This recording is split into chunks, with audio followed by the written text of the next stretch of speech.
ഇങ്ങനെ സാധാരണ ഇപ്പോൾ സ്റ്റേഡിയത്തിൽ ഇങ്ങനെ സ്റ്റേജ് നമുക്ക് അത്ര പരിചിതമല്ല, പക്ഷെ എങ്കിൽ പോലും ഒരു കൃത്യമായിട്ട് ബാരിക്കേഡ് സമയത്ത് അതാണ് ഈ ബാരിക്കേഡ്. ഇപ്പൊ നിങ്ങൾ എല്ലാ സ്റ്റേജുകളും നോക്കിയാൽ കാണാൻ പറ്റും. എല്ലാ ഇതുപോലത്തെ ഓപ്പൺ സ്റ്റേജുകളല്ലാതും ഫ്രണ്ടിൽ ഒന്ന് ഡെക്കറേറ്റീവ് ആയിട്ടുള്ള വല്ല ഫ്ലവേഴ്സോ അല്ലെങ്കിൽ സ്പീക്കർ ലൈനോ അങ്ങനത്തെ ഇതുകൾ വെച്ചിട്ടാണ് എല്ലാ സ്റ്റേജുകളും.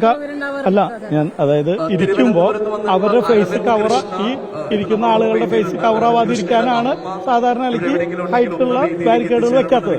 ഇപ്പൊ ഇവിടെ സംബന്ധിച്ച് ഞങ്ങള് ഈ സ്റ്റേജ് എന്ന് പറയുന്നത് ഞങ്ങള് സബ് സ്റ്റേജ് ആയിട്ട് മാത്രം കണ്ടൊരു സ്റ്റേജാണ്. നിലവിളക്ക് കത്തിക്കാൻ ഉദ്ദേശിച്ചിരുന്നതും ഞങ്ങള് ദിവ്യോണി നിൽക്കുന്ന സ്ഥലത്ത് അവിടെ പോയി നിലവിളക്ക് കത്തിക്കലായിരുന്നു ഞങ്ങളുടെ പ്ലാൻ ഉണ്ടായിരുന്നത്. ഇവിടെ വന്ന് ഓൾറെഡി ക്രൗഡഡ് ആയതുകൊണ്ട് അവര് ഇതിന്റെ പ്രോട്ടോകോൾ പ്രകാരം ഗ്രൗണ്ടിന്റെ ഉള്ളിലേക്ക് കിടക്കാൻ പാടില്ല എന്നുള്ളതുകൊണ്ട് അവർ ഞങ്ങളോട് പറഞ്ഞു നിലവിളക്ക് അതിന്റെ ഉള്ളിൽ കൊണ്ട് വെക്കാൻ കഴിയില്ല എന്ന് പറഞ്ഞു. ആ സമയത്ത് എടുത്തൊരു തീരുമാനമാണ് അങ്ങനെയാണെങ്കിൽ നിലവിളക്ക് മാത്രം ഇവിടെ കത്തിക്കാം, ബാക്കിയുള്ള സെറിമണിയൊക്കെ നമുക്ക് സ്റ്റേജ് മുന്നിലേക്ക് കയറ്റാം എന്നുള്ള തീരുമാനം എടുത്തിട്ടായിരുന്നു ചെയ്തത്. അൺഫോർച്ചുനേറ്റ്ലി അത് ഒരു ഇൻസിഡന്റ് ഉണ്ടായപ്പോൾ പിന്നെ അവിടെ വെച്ചിട്ട് ഏറ്റവും സിമ്പിളായിട്ട് അവസാനിപ്പിക്കാം എന്നുള്ളതല്ലേ നമുക്ക് ചെയ്യാൻ കഴിയുള്ളൂ. ഇങ്ങനൊരു സംഭവം നടന്നിട്ട് ആഴ്ചയിൽ പോലും ഒരു കൃത്യമായിട്ടൊരു താഴെ വീഴാണെങ്കിൽ പോലും എന്താണ് കരുതേണ്ട അല്ല, നമ്മൾ ഒരിക്കലും അതോ പറഞ്ഞാൽ ആ സ്റ്റേജിന് ഒരിക്കലും ഞങ്ങൾ ഇങ്ങനത്തെ ഒരു സ്റ്റേജായിട്ട് കണ്ടിട്ടില്ല. കാരണം നിങ്ങൾക്ക് തന്നെ അറിയാം എത്രയോ വലിയ സ്റ്റേജാണ് അതിന്റെ ബാക്കിൽ കിടക്കുന്നത്. ആ സ്റ്റേജ് എന്താ പറയാ ഇത്രയും പേർക്ക് ഇരിക്കാനുള്ള സൗകര്യങ്ങളൊക്കെ ഉണ്ടാക്കിയിട്ടുള്ളതാണ്. അപ്പോൾ ഇവിടുന്ന് ഫസ്റ്റിൽ വരികയാണെങ്കിൽ ഇരിക്കാനും ബാക്കിയുള്ള ടീച്ചേഴ്സ് ഇതിന് ഇതാക്കിയിട്ടുള്ള ടീച്ചേഴ്സിന് ഇരിക്കാൻ വേണ്ടിയിട്ടുള്ള ഒരു ചെയറാണ് നമ്മൾ ഇട്ടത്. ഇവിടുത്തെ ഈ പ്ലാൻ മാറിയതുകൊണ്ട് പെട്ടെന്ന് നിങ്ങൾക്ക് അറേഞ്ച്മെന്റ്സ് നോക്കിയാലും നമുക്ക് കാണാൻ പറ്റും. ആ ചെയറുകളുടെ ഇടയിൽ മാറ്റിയിട്ടാണ് ഞങ്ങൾ നിലവിളക്ക് കൊണ്ടുവച്ചതും ആക്ടിവിറ്റി നമ്മൾ ചെയ്തത്. നിങ്ങളുടെ കുട്ടികളുടെ അധ്വാനത്തെ മാനിക്കുന്നു, പക്ഷേ ഈ പരിപാടി കഴിഞ്ഞിട്ട് ഒരു വാക്ക് MLA-യുടെ ഒരു അപ്ഡേറ്റ് സ്റ്റേജിൽ പറഞ്ഞു അല്ല നമുക്ക് അല്ല അത് ഞങ്ങൾക്ക് ഇപ്പോൾ പറയാമെന്ന് സംഘാടകരെ സംബന്ധിച്ചിട്ട് ഇത് എന്താ സിറ്റുവേഷൻ അറിയില്ല. അവർ അത്രയും പെട്ടെന്ന് ഹോസ്പിറ്റലിൽ പോകാനും ബാക്കിയുള്ള അതിന്റെ കാര്യങ്ങൾ അറിയാമെന്നുള്ള വിളിച്ചു MLA-യുടെ കാര്യമായതുകൊണ്ട് ആർക്ക് എങ്ങനെ വിളിച്ചു വെച്ചിട്ട് അപ്ഡേറ്റ് ചെയ്യാൻ കഴിയില്ല. അതെന്താണെന്ന് പോലും അറിയാതെ നമുക്ക് ജനങ്ങളോട് എന്ത് പറയും? അത് നിങ്ങളാണ് സംഘാടകർ, അല്ലെങ്കിൽ നിങ്ങളുടെ വീട്ടിലാണെങ്കിലും എന്താണ് നമുക്ക് പറയാൻ പറ്റുക? ഇവിടെ ഉണ്ടായി നിലത്തേക്ക് വീണു എന്നുള്ള ഒരു കാര്യം ആളുകൾക്കൊരു അവരെ സംബന്ധിച്ചിട്ട് അവരൊരു ലൈഫിലത്തെ ഒരു വലിയൊരു മൂവ്മെന്റിൽ നിൽക്കുകയാണ്. അവര് ഓൾ കേരള എന്ന് പറയാൻ പറ്റില്ല, ഓൾ വേൾഡിലാണ് ഇവരെന്നെ പറഞ്ഞ് അനൗൺസ് ചെയ്തിരുന്നു. 50 രാജ്യങ്ങളിൽ നിന്നുള്ള ആളുകളാണ് വന്നിട്ടുള്ളത്. ഇന്ത്യയിൽ തന്നെ പല സ്ഥലത്തു നിന്നുള്ള ആളുകൾ വന്നിട്ടുണ്ട്. അവരുടെ ലൈഫിലൊരു ഒരു ഡ്രീം, അത് അതിനെടുത്തിട്ടുള്ള ഒരു എഫേർട്ട് എന്ന് പറയുന്നത് ചെറുതല്ല. അത്രയും ദിവസത്തെ ഒരു അധ്വാനത്തിൽ ആ സമയം നമ്മൾ ഈ സംഘാടകരെ സംബന്ധിച്ചിട്ട് ആ നേരത്തെ സംഘാടകർ അവിടെ നിന്ന് മാറിയാൽ ഈ പറയുന്ന ഇതിന്റെ സിസ്റ്റം എന്ന് പറയുന്നത് ഗിന്നസുകാർക്ക് കൃത്യമായി ബോധിപ്പിക്കേണ്ടതുണ്ട്. കമ്പ്യൂട്ടറിൽ അവർക്ക് അതിന്റെ ക്രൈറ്റീരിയ നോക്കണം, അതിൽ മാനിപ്പുലേഷൻ നടന്നിട്ടില്ല എന്ന് അവർക്ക് ബോധ്യപ്പെടണം. നമ്പറുകൾ കൃത്യമാണെന്ന് ഒക്കെ ആക്കേണ്ട ഉത്തരവാദിത്വം, സൈൻ ചെയ്യേണ്ട ഉത്തരവാദിത്വം സംഘാടകർക്കാണ്. അപ്പോൾ ആ സിറ്റുവേഷനിൽ അവർക്ക് അത് ഫുൾഫിൽ ചെയ്യാന്ന് പറയുന്നത് ആ ഒരു സെക്കൻഡ്, ആ അവിടെ എടുക്കുന്ന ഒരു 10 മിനിറ്റിന്റെ ഒരു ഡിലേയോ അല്ലെങ്കിൽ എന്തെങ്കിലും ഒരു ആബ്സെൻസിലൂടെ നഷ്ടപ്പെടുന്നത് ഇത്രയും വേറൊരു ഡ്രീമാണ്. പിന്നീട് ഒരിക്കലും ഇങ്ങനെ ഒരു സാധനം റീക്രിയേറ്റ് ചെയ്യാന്ന് പറയാൻ പോസിബിൾ അല്ല. നിങ്ങൾക്ക് തന്നെ അറിയാം എന്തോരം ലക്ഷങ്ങൾ ചെലവാക്കിയിട്ടായിരിക്കും പരിപാടി ഓർഗനൈസ് ചെയ്തിട്ടുണ്ടാവുക. 2 വർഷത്തോളം അവർ എഫർട്ട് എടുത്തിട്ടാണ് ചെയ്തിട്ടുള്ളത്. അപ്പോൾ അവരെ സംബന്ധിച്ചിട്ട് അത് എങ്ങനെയെങ്കിലും ഇത് അവസാനിപ്പിക്കണം. നിങ്ങൾക്ക് തന്നെ നോക്കിയാൽ അറിയാം, രണ്ടാമതും കുറേ ഡാൻസിന്റെ കുട്ടികളും കുറേ സെലിബ്രിറ്റികളും വന്നിട്ടുണ്ട് ഡാൻസ് കളിക്കാനും.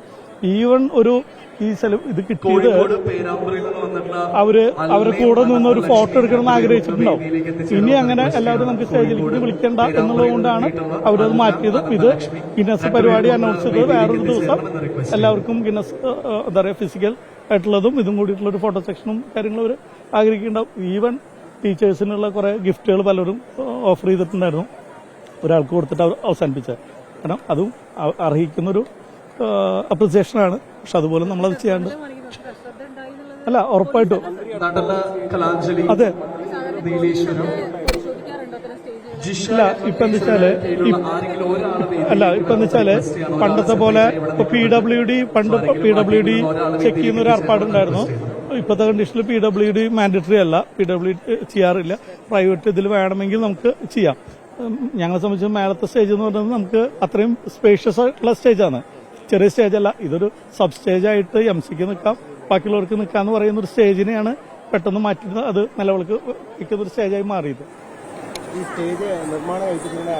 അത് ബെന്നി എന്ന് പറയുന്ന ഒരു കോൺട്രാക്ടറെയാണ്, കൊച്ചിക്കാരനാണ്.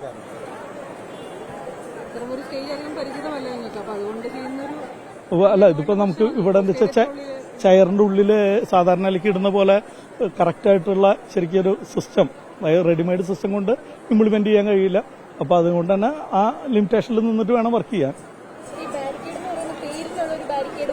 അല്ല, ക്യൂ മാനേജറാണ് ഇപ്പം നമ്മളെല്ലാ എയർപോർട്ടിലും എവിടെ പോയാലും വെക്കുന്ന അതായത് ഇപ്പോൾ ഒരാൾ പറഞ്ഞാൽ അവിടുന്ന് റിബൺ മാറ്റിയൊരു ഫോട്ടോ ഇപ്പം നിങ്ങൾ തന്നെ പലപ്പോഴും പറയാറുണ്ട്.